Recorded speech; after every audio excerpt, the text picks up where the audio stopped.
Recording is on.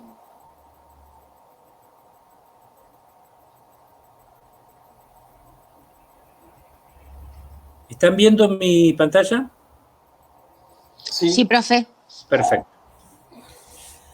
Bueno, entonces, esta sería la cuarta y última presentación de la unidad 1, sin dejar de recordar que nos queda pendiente un par de temas que veremos el martes que viene, si podemos completar esta presentación hoy.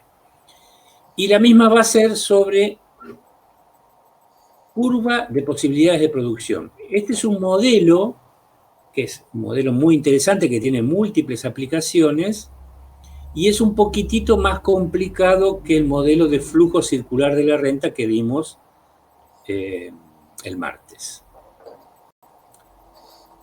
Bueno, trataremos de explicarlo lo más elocuentemente posible y haremos las interrupciones necesarias para que ustedes formulen las dudas o preguntas.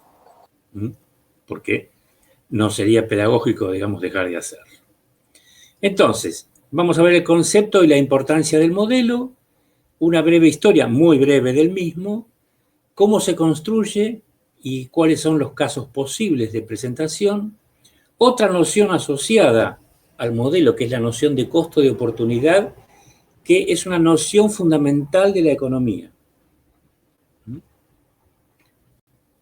La noción de crecimiento económico como un ejercicio de aplicación del modelo de curva de posibilidades de producción, algunas conclusiones que es posible obtener del mismo, y finalmente una bibliografía sugerida para quien quisiera ampliar algún conocimiento más avanzado del mismo. Bueno, vamos a recordar la noción de modelo que hemos analizado las últimas dos clases. Un modelo es una representación simplificada de la realidad. Un modelo es una construcción del intelecto humano que remite a una realidad, pero de esta realidad solo toma cierto fragmento que le interesa al investigador. En el caso de un modelo económico, selecciona ciertas variables que tengan alguna vinculación o contenido económico. Todo modelo económico tiene tres partes.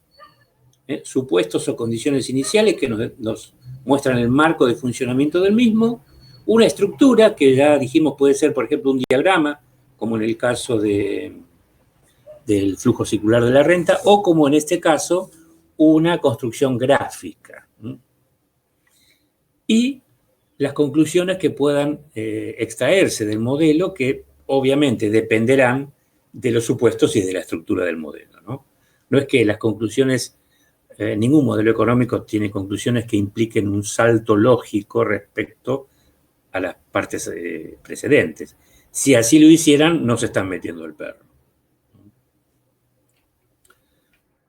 Bueno, entonces, este modelo lo pueden encontrar en la literatura con tres nombres: curva de posibilidades de producción, frontera de posibilidades de producción o curva de transformación. En los textos más antiguos aparece con el nombre de curva de transformación porque efectivamente, como vamos a ver, el modelo permite mostrar cómo se transforma la producción de una mercancía en otra, digamos. O más correctamente dicho, cómo se transforma la combinación productiva al derivar factores de la producción de uno a la producción del otro bien. También se la llama frontera de posibilidades de producción porque lo que permite mostrar, como veremos, es el límite de las posibilidades productivas de un país, por ejemplo. No se puede ir más allá, como no se puede ir más allá de una frontera. O la forma más sencilla, curva, porque normalmente tiene esa forma de una curva. Entonces, este modelo es muy interesante porque es casi, aunque no fue concebido para eso, un ejercicio de aplicación de las tres E que están presentes en la definición de Robbins, como dijimos al inicio del curso: escasez, eficiencia y elección. Y ahora vamos a ver por qué.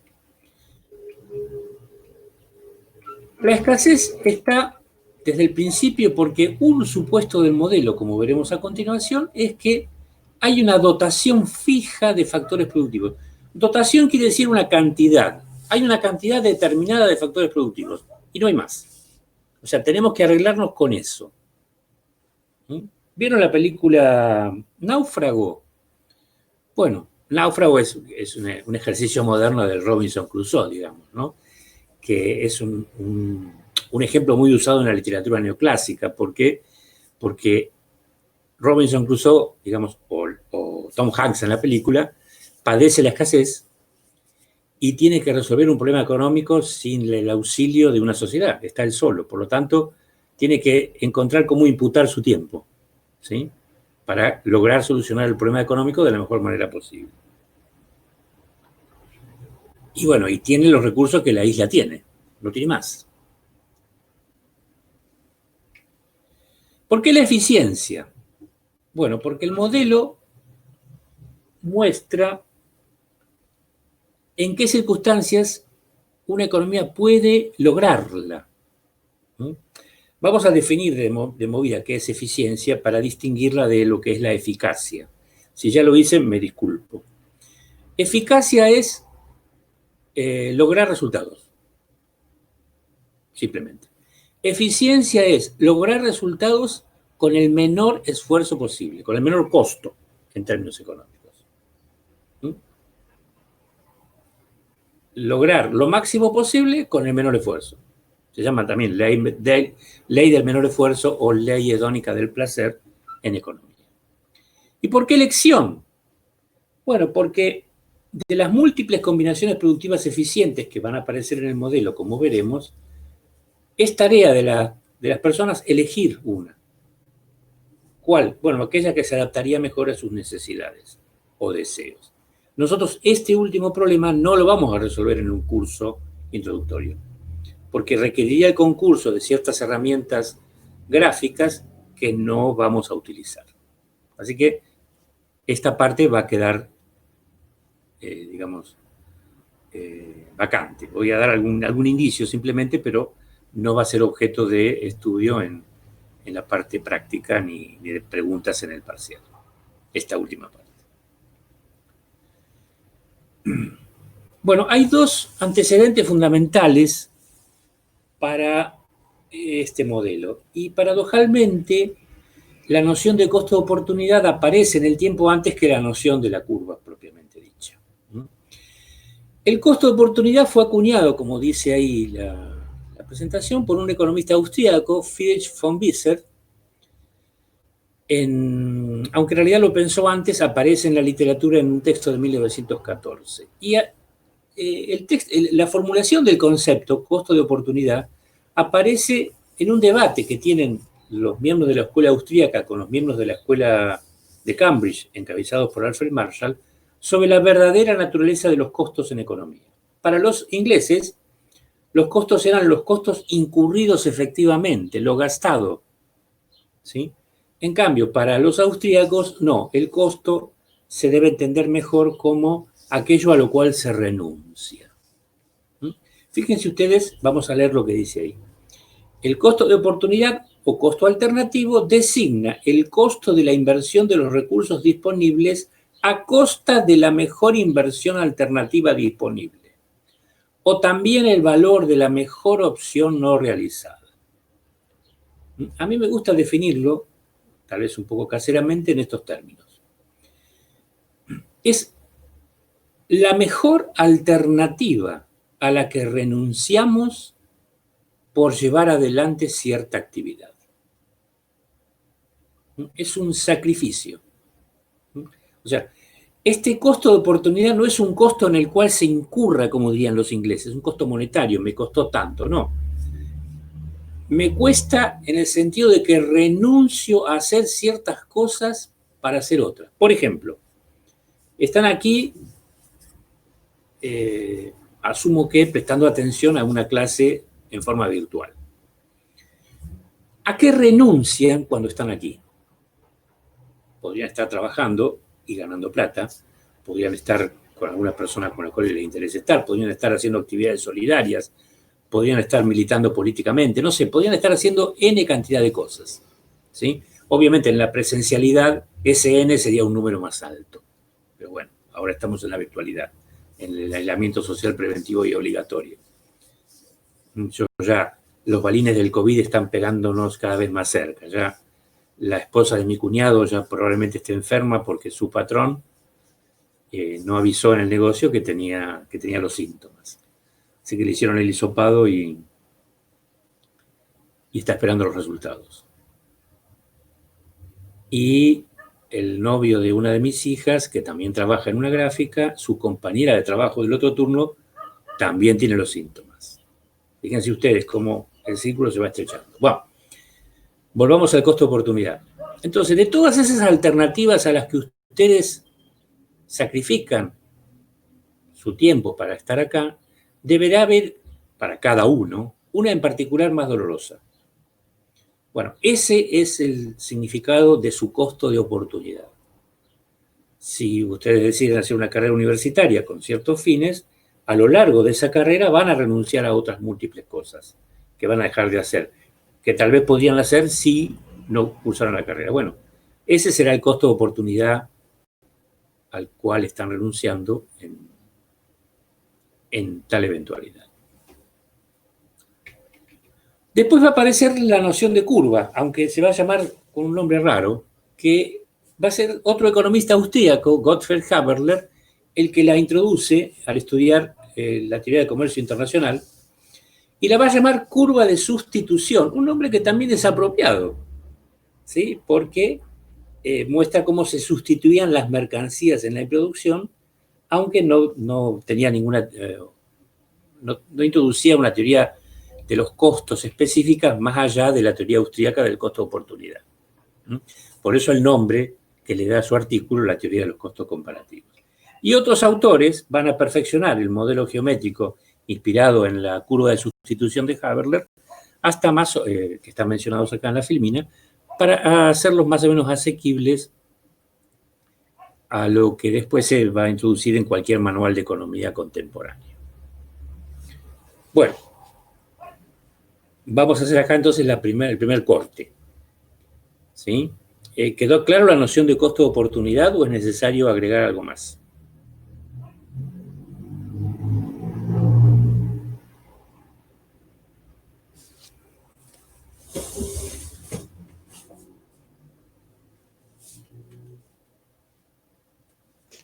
Hola, profesor, ¿qué tal? ¿Cómo le va?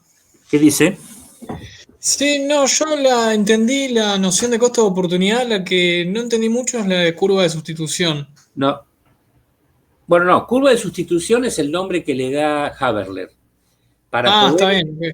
Para poder entender el nombre, digamos, tendremos que ver el resto. Porque ahí va a ver usted qué es lo que se sustituye en la curva. ¿Sí? Gracias. Bueno. ¿Algo más? Bueno, seguimos entonces. Dijimos que todo modelo económico tenía supuestos. Vamos a presentar los supuestos de la curva de posibilidades de producción. Los voy a distinguir entre supuestos explícitos e implícitos. ¿Por qué? Porque normalmente en los textos son los primeros los que aparecen. Los otros no son mencionados, pero sin embargo son tan importantes como los primeros.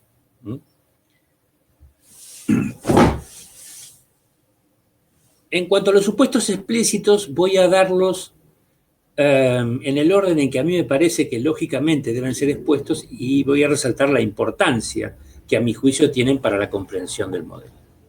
Como dijimos hace un rato, hay una dotación fija de factores productivos. Es decir, hay X cantidad de factores productivos y no pueden ser aumentados en el lapso de tiempo al que se refiere el modelo.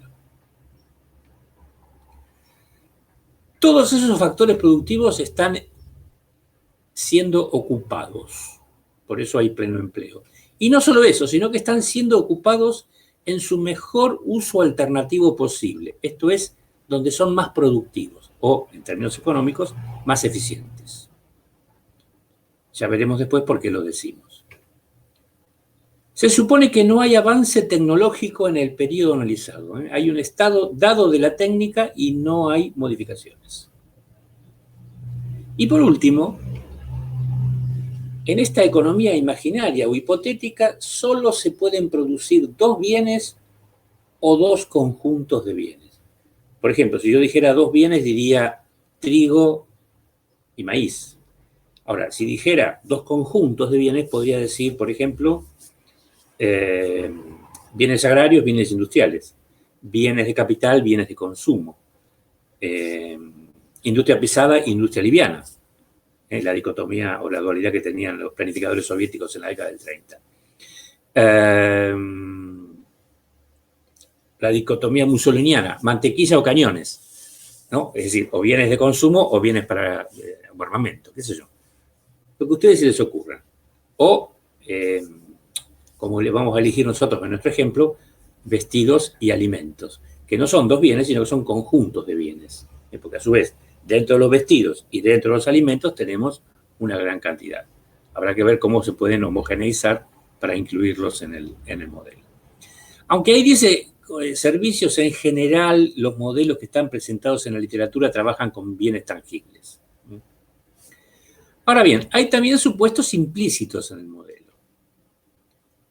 Uno ya en parte lo adelanté. Se supone que el modelo funciona en un periodo determinado de tiempo, que normalmente no se establece cuál es el tiempo, pero hay implícitamente un tiempo de duración, digamos, del modelo.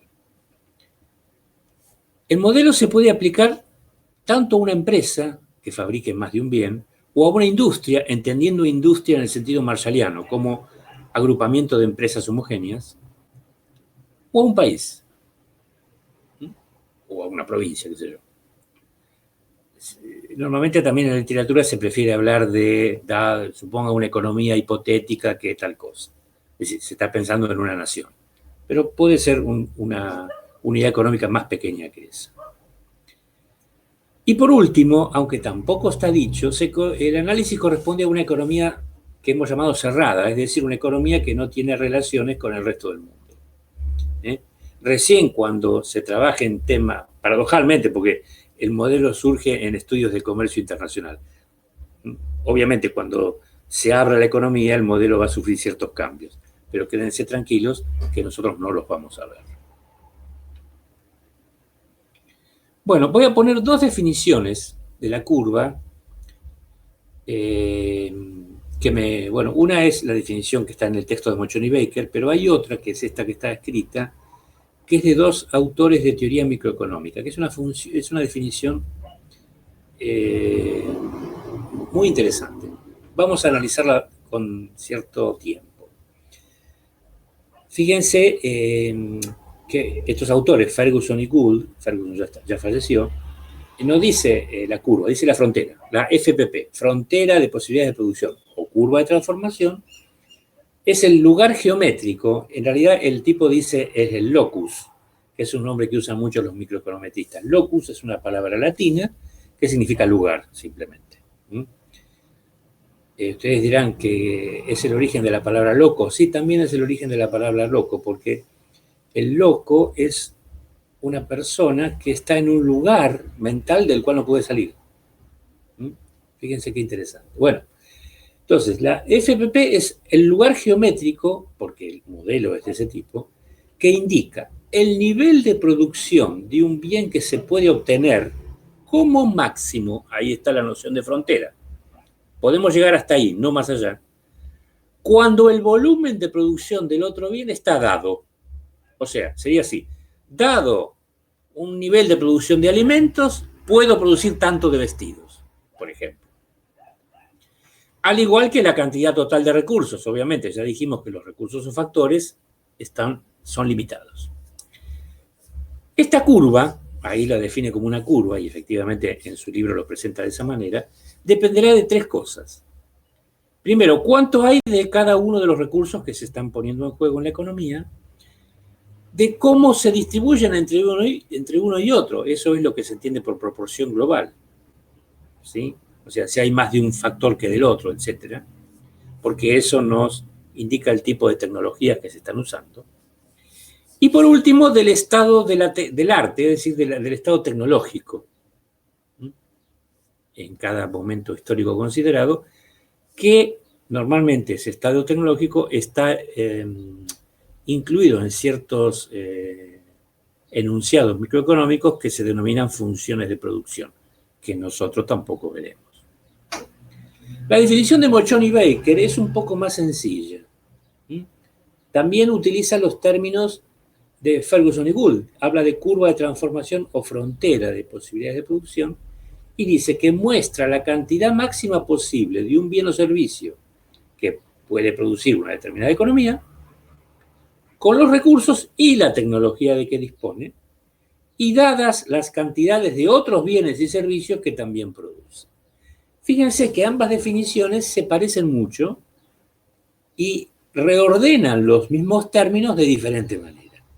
Pero bueno, por economía verbal podríamos preferir la segunda definición antes que la primera. Vamos a ver cómo se construye entonces una curva de posibilidad de producción. No vamos a trabajar con una industria o con una empresa, vamos a trabajar con un país, una economía hipotética. Entonces, supongamos una economía hipotética que podría optar por las siguientes combinaciones productivas. Y ahí muestro la tabla. Esta tabla está tomada del texto de Mochon y Baker, edición 1993. Supongamos una economía que tiene recursos aptos para la producción de alimentos y o de vestidos. ¿Sí? Supongamos que expresamos la cantidad de alimentos y la cantidad de vestidos en toneladas métricas, que es este TN. No es todo negativo, sino es toneladas métricas. Bueno.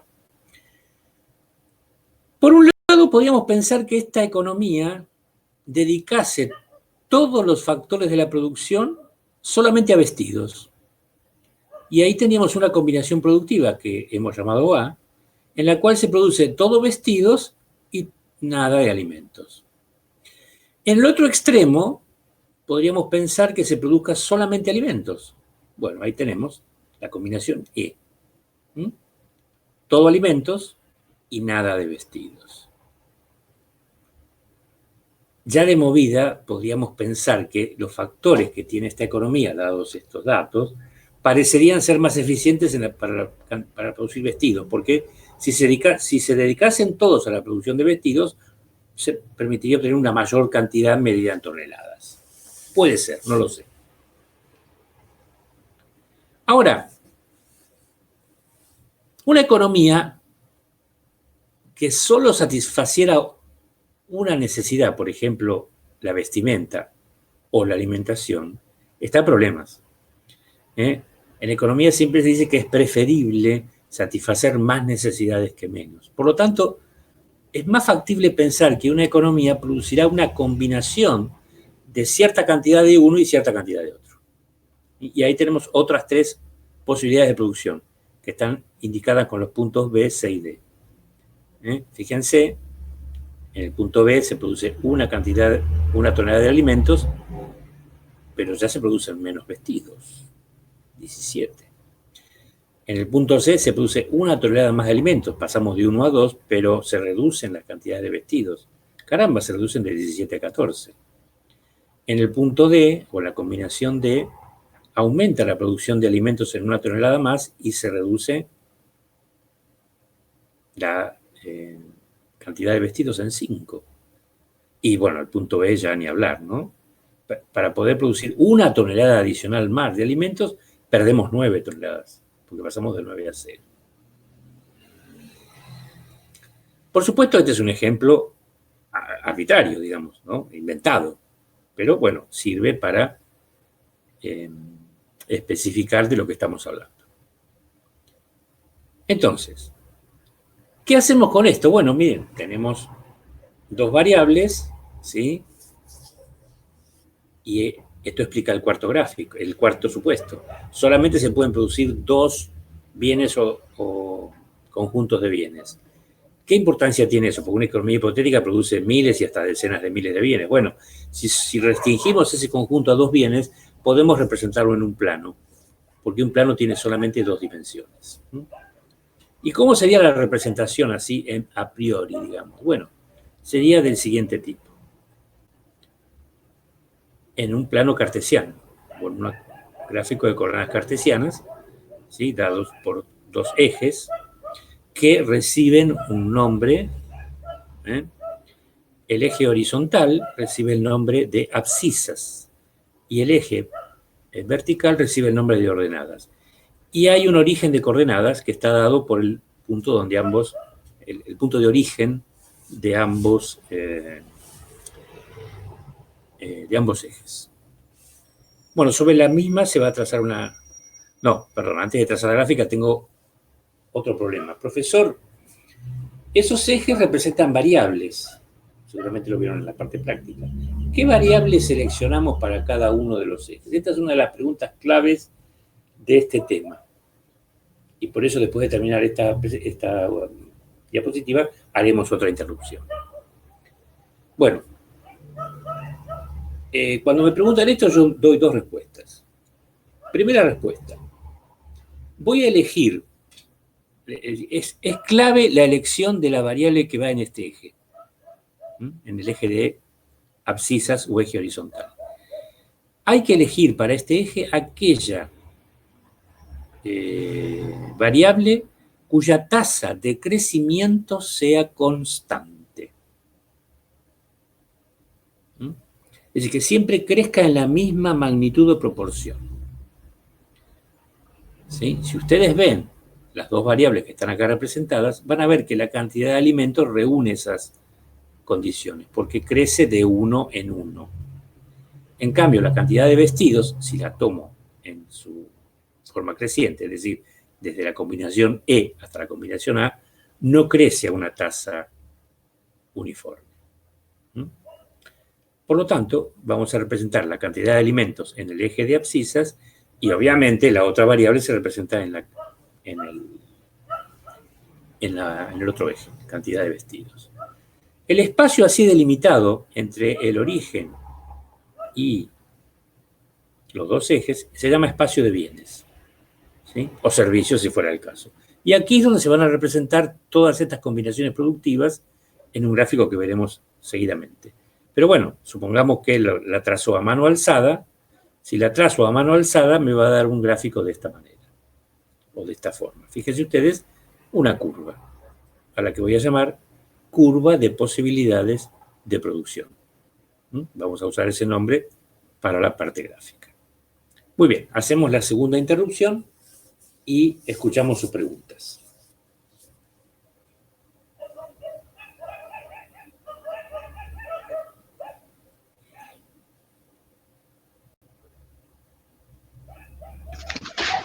¿Podría repetir de nuevo respecto al el eje abscisas? ¿Qué cosa en particular? La descripción del eje... ¿De la variable que va en el eje de abscisas? Claro, eso no me salía. Bueno, a ver, voy a retroceder un poquito antes, porque tal vez esta definición no se la dieron en la parte práctica. Digamos, estos modelos trabajan con lo que se llaman variables, ¿sí? Una variable es una magnitud susceptible de adoptar diferentes valores. Y obviamente las variables económicas tienen esa característica. ¿Qué sé yo? Precio, tasa de interés, cantidad producida, costos. Son todas variables que se expresan en cantidades, que pueden tener diferentes unidades. Algunas se definen en cantidades físicas, otras en peso, etc. ¿Sí? En el caso de nuestro modelo, trabaja con cantidades físicas. Creo que no lo dije, me excuso por no haberle dicho. Por ejemplo, medidas en toneladas. ¿Sí? Bueno, entonces, en el eje de abscisas, eje horizontal o eje de las X, si les resulta más fácil a ustedes recordarlo así, porque en matemáticas se usan, también lo inventó Descartes o Cartesio, ¿no? X e Y, digamos, como variables. En el caso de la elección para el eje de abscisas, lo que hay que elegir siempre es aquella variable cuya tasa de crecimiento sea constante. ¿Y cómo va creciendo la cantidad de alimentos? Fíjese, de 1 tonelada en 1 tonelada, de 0 a 1, de 1 a 2, de 2 a 3, de 3 a 4. En cambio esta, vamos a verla, no crece a tasa constante. Acaba de 0 a 9, acaba de 9 a 14. Crece a otra tasa, que por ahora no me interesa cómo es la tasa, pero crece a tasa diferente. ¿Sí? Eso ya me basta a mí para seleccionar la variable que voy a poner acá. La otra forma de responder a la pregunta ¿qué variable elijo acá, en este eje? No la dije.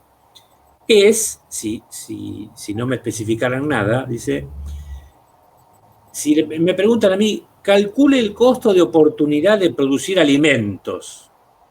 Bueno, listo, ya sé que los alimentos van en este eje. Entonces la otra respuesta es, se grafica o se representa en el eje de abscisas aquella variable cuyo costo de oportunidad estoy intentando averiguar. ¿Está bien, señorita? Sí, se entendió, gracias. Muy bien. ¿Alguna otra pregunta? Una pregunta, sí. Tengo una duda, habla Marcelo. Sí, me di cuenta. ¿Cómo le va? Viendo la tabla ahí, yo tengo evidentemente dos variables, alimentos por un lado, vestidos por otro, representado en ese eje eje cartesiano, en el cual se supone que la abscisa marcaría de alguna manera, bueno, está marcando alimentos tal cual lo has definido porque crece a una tasa constante. Ambos están definidos, alimentos y vestidos, en toneladas. Los alimentos sería la variable, se habla de variable independiente, y el vestido teóricamente como variable dependiente de la variable independiente. Ahora, mi duda parte, independientemente que son los dos, están expresados en las mismas unidades como toneladas. ¿Qué relación puede tener alimento con vestido? No sé si soy muy confuso en esta pregunta. Ninguna relación, simplemente se eligió esta opción. Como podía haber elegido bienes de capital y bienes de consumo, bienes agrarios, bienes industriales. Quiere decir que en ambos casos podrían ser dos variables independientes. De hecho lo son. Ya. Porque, ¿qué pasa? Yo para poder trabajar en términos de variable dependiente e independiente tendría que obtener las funciones de producción, porque obviamente estas cantidades surgen de una dotación de recursos y cierta tecnología, que yo no voy a explicar. Bien. Ni tampoco voy a dar una formulación matemática de la curva. ¿Me explico? Sí, sí. La voy a presentar simplemente en términos gráficos. Está bien. ¿Está bien? Sí, sí. Ya sé que no es del todo correcto, pero bueno, la exigencia del programa nos pide eso. Bien, gracias. ¿Alguna otra pregunta? Bueno, sería interesante que copiaran, les voy a dar un minuto para que copien este cuadrito en algún papel, porque nos va a acompañar largo trecho en esta presentación. Discúlpenme, tendría que habérselo pedido antes. Así que si lo pueden ir haciendo.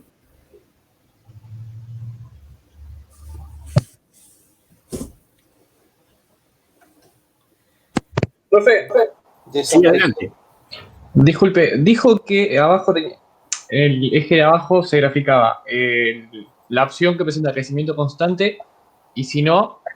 Aquella cuyo costo de oportunidad nos piden calcular. Perfecto, mil gracias. Por favor. ¿Podemos volver al gráfico, profesor? ¿Cómo? ¿Podemos volver? Gracias.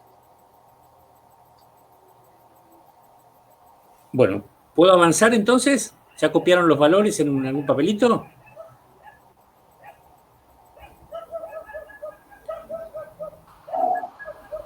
Sí, bueno, profe.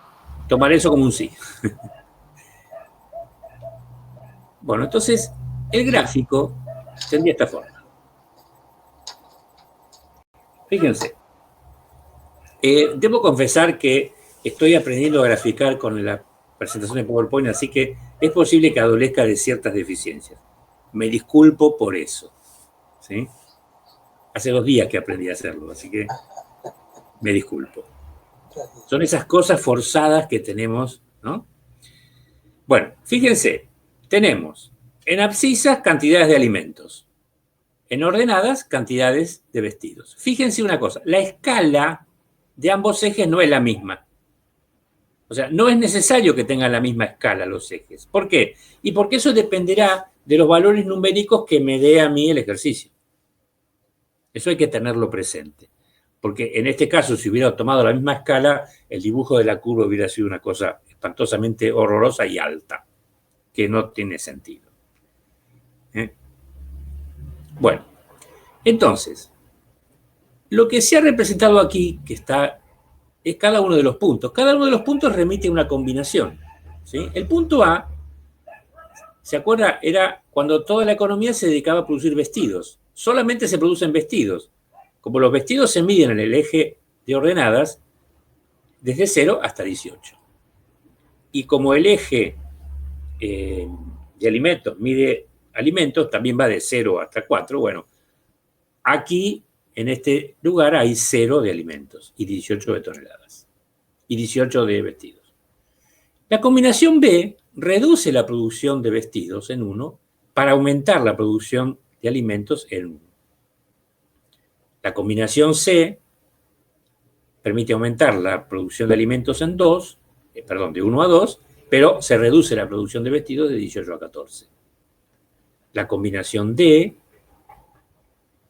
permite aumentar la producción de alimentos en 1 tonelada, pero se reducen en 5 toneladas la producción de vestidos. Bueno, el número 9 está aquí, ¿no? Entre el 8 y el 10.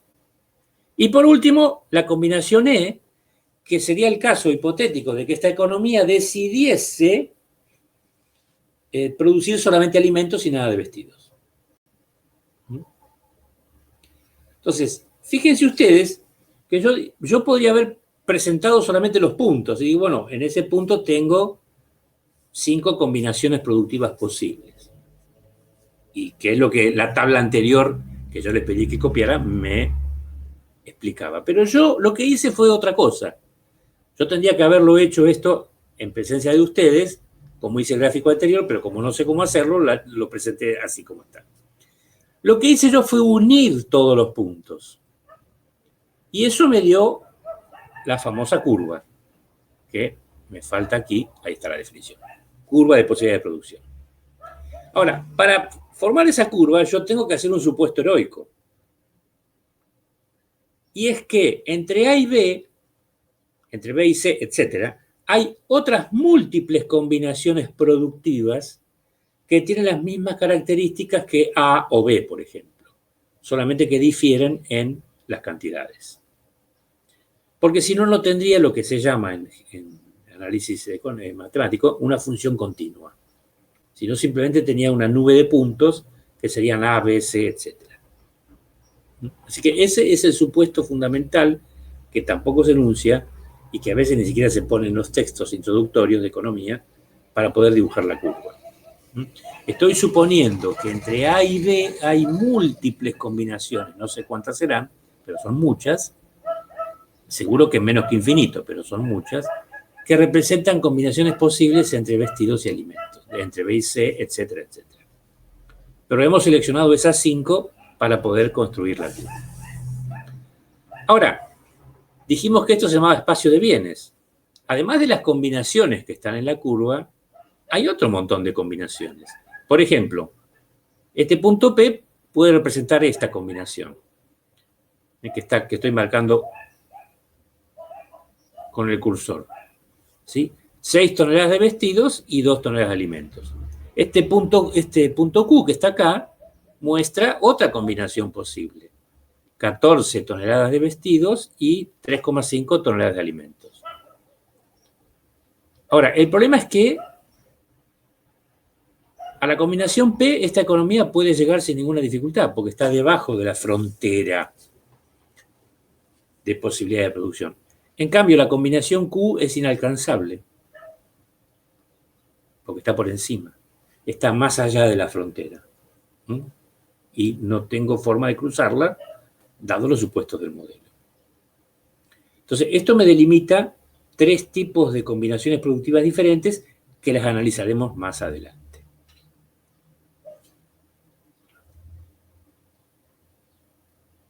¿Estamos bien hasta acá o hay que recalcar algún dato más? Pregunto. Sí, bien, profesor. Yo tengo una pregunta, pero no sé si me va a salir transmitirla. A ver, hagamos la prueba. Ensayo y error. A ver, probemos. Yo me pregunto, ¿no? Por lo que decía recién, como que todo lo que iría por debajo, por así decirlo, de la curva que se forma, Sí, entra en las posibilidades de producción, sí, señorita. ¿no? Pero en este caso yo podría poner en cualquier punto, no sé, un punto P, por ejemplo, en cualquier instancia. Digo, y en el cuadro que nos habías dado antes, hay cierta relación entre la cantidad de alimentos y la cantidad de vestidos. Entonces, como que no entiendo muy bien cómo es que dentro de esa frontera puede posicionarse cualquier punto si en realidad hay una relación entre las dos cantidades. No sé si se entiende. A ver.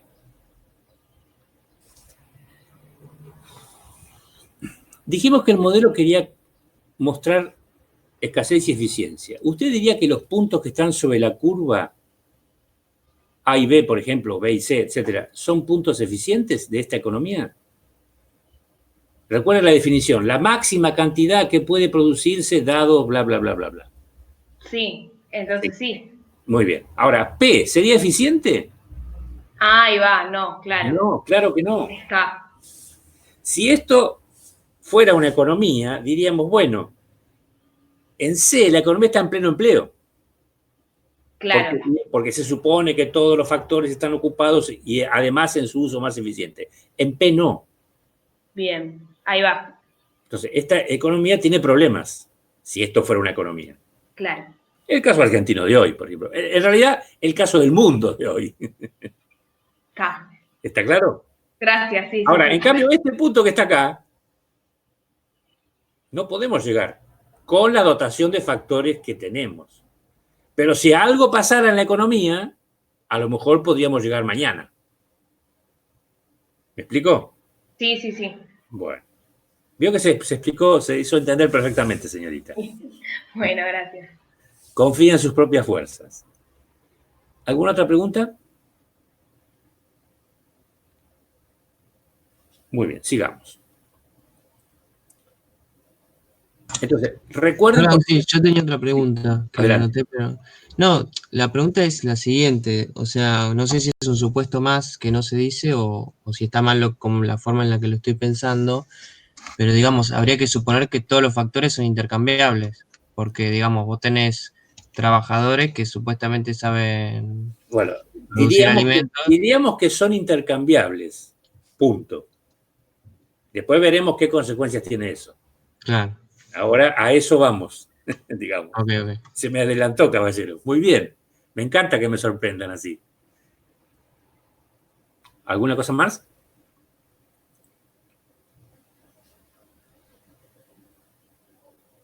Bueno, sigamos entonces. Hay 2 preguntas fundamentales que se suelen hacer sobre la curva, o que al menos esta cátedra hace siempre. Primera pregunta, ¿qué pendiente tiene la misma, la curva? Y segunda pregunta, ¿qué forma tiene? Y debo decir que a veces, y no solo en este curso, sino en otros cursos donde yo doy clase, a veces confunden una cosa con otra los estudiantes. Por eso, como esta presentación va a quedar grabada en el Jitsi, voy a definir pendiente y forma para que quede claro de a qué nos referimos. Según Wikipedia, pendiente se refiere en matemáticas y ciencias, a la inclinación de un elemento lineal, natural o constructivo respecto de la horizontal, o sea, respecto del suelo. ¿Sí? Así, algo tendrá una pendiente más grande cuanto mayor sea su alejamiento del suelo o su inclinación. A eso se refiere la pendiente.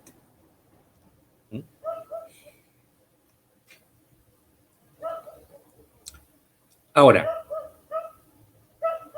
como aquí estamos en matemático, estamos analizando una función que se puede representar gráficamente,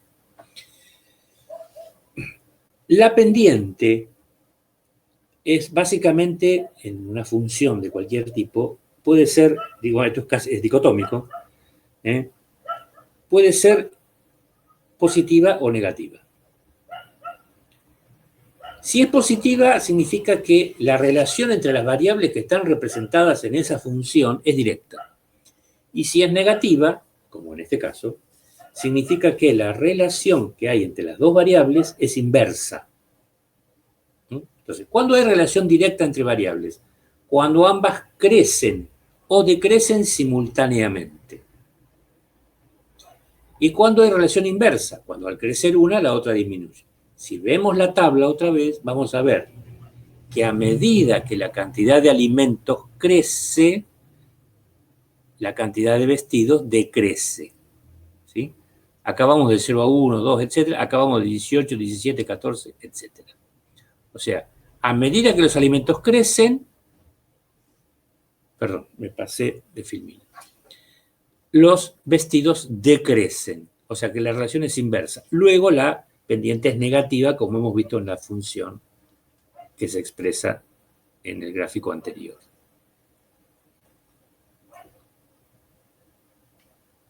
La segunda pregunta tiene que ver con la forma. La forma se refiere a la figuración que posee un cuerpo en su exteriorización. ¿Cómo lo vemos? Rectangular, cuadrada, redonda, etc. Pero en el caso de una función, aquí se nos complica un poquito el panorama. Podemos decir que la misma es lineal, curvilínea, parabólica, exponencial, logarítmica, hiperbólica, etc. Esas son posibles formas de representar funciones que en cualquier texto de matemáticas se pueden consultar o en Internet mismo. Pero también aquí la respuesta es más sencilla al aludir a la forma. Está claro que la función es curvilínea, la que yo he presentado. No es lineal, es una curva. ¿Sí? Ahora, esa curva puede ser de dos maneras. O es cóncava o es convexa, o es las dos cosas, según el punto de mira del observador. Y esto lo digo porque hay libros que hablan de la concavidad de la frontera de posibilidad de producción y hay libros que hablan de la convexidad de la frontera de posibilidad de producción. Y están hablando de la misma cosa. Lo que cambia es el punto de mira. Entonces, si la vemos desde el origen de coordenadas, desde 0, es cóncava. Pero si la vemos desde afuera, es convexa. Según la siguiente definición, que también está robada a Internet.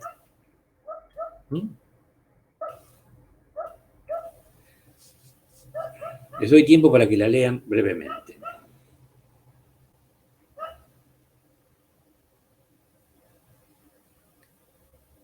Ahí está, cóncavo y convexa son opuestos. Y ahí tenemos la explicación sencilla. Este es el lado cóncavo o concavidad y este es el lado convexo, visto desde afuera. Y aquí al revés.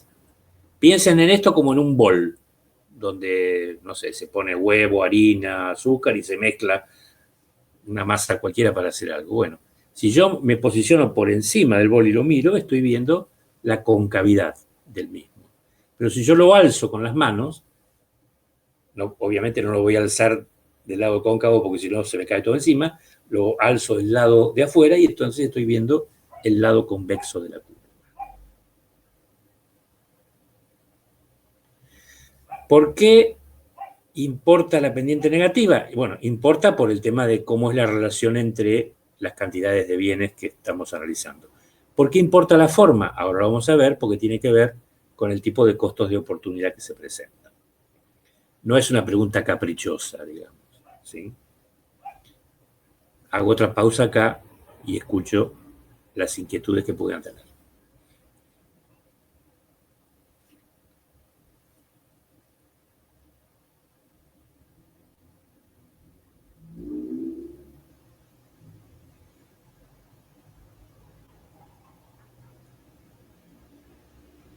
Bueno, hay tres alternativas. Una, se cortó el Jitsi. No, se escucha perfecto, ¿eh? Creo Bueno. que no hay preguntas, ¿no? Entonces, los dejé trulatos, o dos entendieron, o tres entendieron todo perfectamente. Los que tuvieron física en la escuela secundaria, no sé si se sigue dando física en la escuela secundaria, deberían recordar algo de lentes cóncavas y lentes convexas, que se usan en óptica, es una aplicación, y que los que usan anteojos lo saben, unas curan la miopía y otras no curan, permiten, digamos, superar la miopía y otras permiten superar la hipermetropía. Nunca me acuerdo cuál es cuál, pero bueno, es así. Profe, Adelante, señorita. yo no sé si lo anoté bien, si escuché bien, que era cuando la pendiente es positiva, es cuando ambas crecen o decrecen a la vez. A la vez, sí. Bien, está bien. No me había quedado, no sabía si lo había entendido bien. No, sí, Gracias. sí, porque pueden, digamos, supongamos, a ver.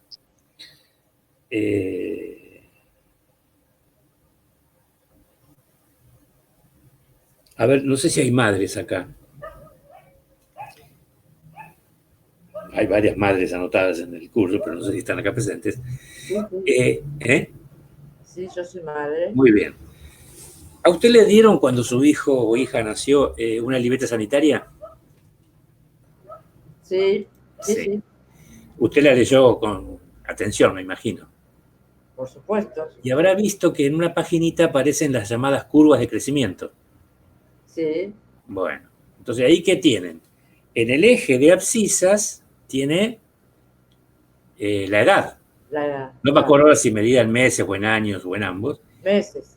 Y en el eje de ordenadas tiene la estatura. Exacto. ¿Sí? Y hay tres curvas, ¿verdad? Tres curvas. Me parece que se hace fácil. En realidad son tres, estas son logarítmicas las curvas. Ajá. Porque crecen a tasa decreciente, porque obviamente un niño alcanzado cierta edad ya deja de crecer como cuando era bebé. Si no, mediríamos mucho, digamos.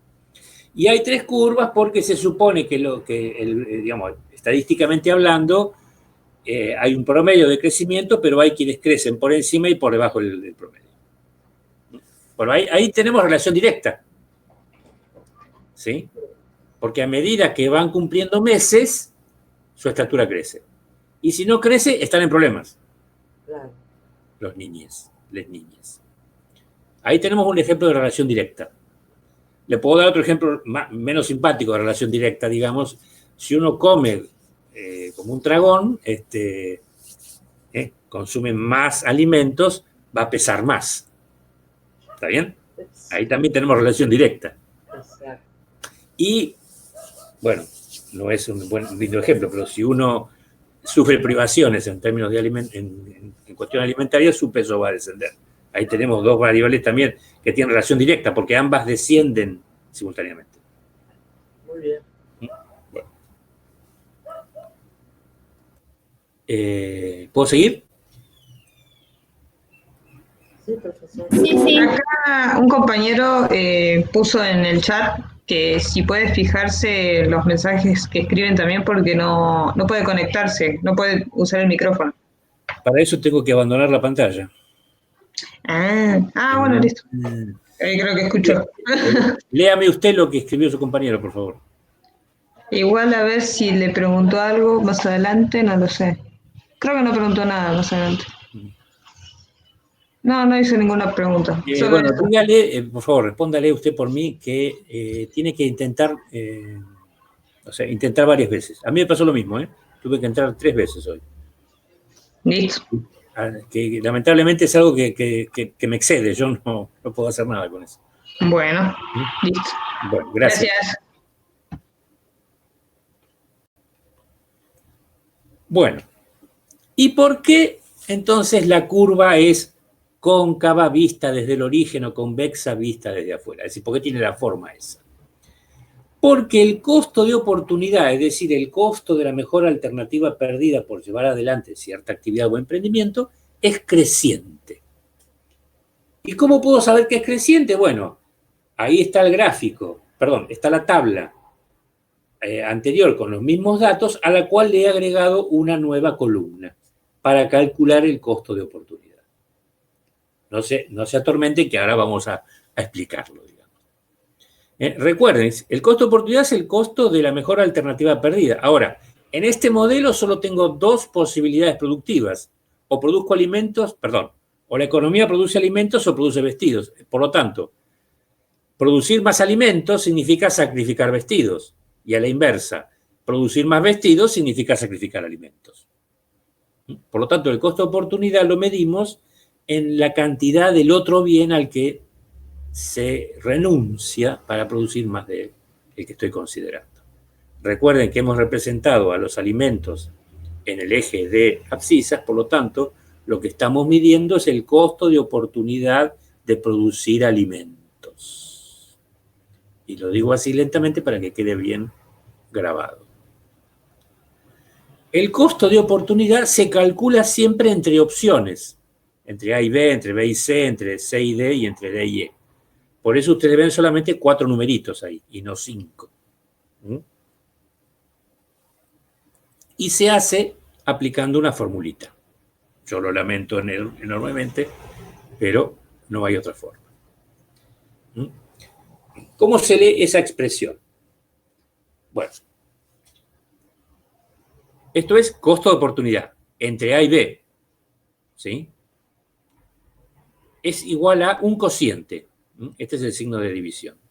En el numerador, es decir, en la parte de arriba del cociente, este triangulito y la letra I, porque I es la variable que representa lo que esté representado o consignado en el eje de ordenadas. Y este triangulito significa variación. Es la letra griega delta mayúscula. Entonces, ¿cómo se lee esto? Variación de Y sobre variación de X. Traducido a nuestro esquema sería variación en la cantidad de vestidos dividido variación en la cantidad de alimentos. Miren qué fácil. Ah, bueno, pero tengo números, profesor, tengo que hacer una cuentita.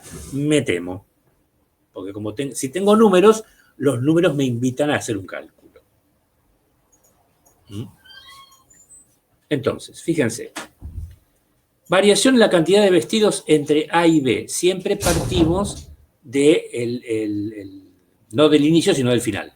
Entonces, los vestidos al final son 17. Y al principio eran 18.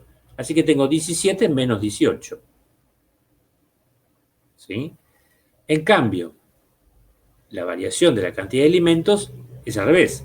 En B tengo 1 tonelada y en A tenía 0 toneladas. 1 menos 0. Entonces, eso, digamos, 17 menos 18 en el numerador es menos 1.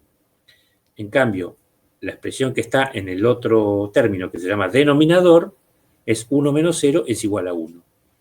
Como 1 es el elemento neutro de la división y de la multiplicación, significa que al multiplicar por 1 o al dividir por 1, el resultado es el número anterior, el número que multiplicamos o que dividimos por 1. Es decir, menos 1. Ahora, un costo expresado con un signo negativo parecería no tener sentido económico. Entonces, para darle sentido económico, lo que hacemos es envolverlo entre barras de valor absoluto. Yo me disculpo, encontré corchetes en el teclado y no barras. ¿Sí? Así que ahí calculé el costo de oportunidad entre A y B. Y ahí abajo están expresados, ya calculados, los costos de oportunidad de nuestra gráfica entre B y C, entre C y D y entre D y E. Con la misma metodología. Lo único que yo los invito a que ustedes lo hagan en sus casas con lápiz y papel, no ahora, cambiando los números. Entonces, este es el costo de oportunidad en este tramo de la curva. Menos 1. ¿Cómo se lee ese menos 1? Aquí viene una cosa aterrorizante. Cuando yo digo cómo se lee, quiero decir cómo se interpreta económicamente ese número. ¿Qué significa? Porque esta no es una clase de matemáticas, es una clase de economía. Entonces, los números, las curvas y los gráficos tienen que representar algo en términos económicos. Si no, no sirven para nada. La interpretación económica de este menos 1 entre barras de valor absoluto es la siguiente.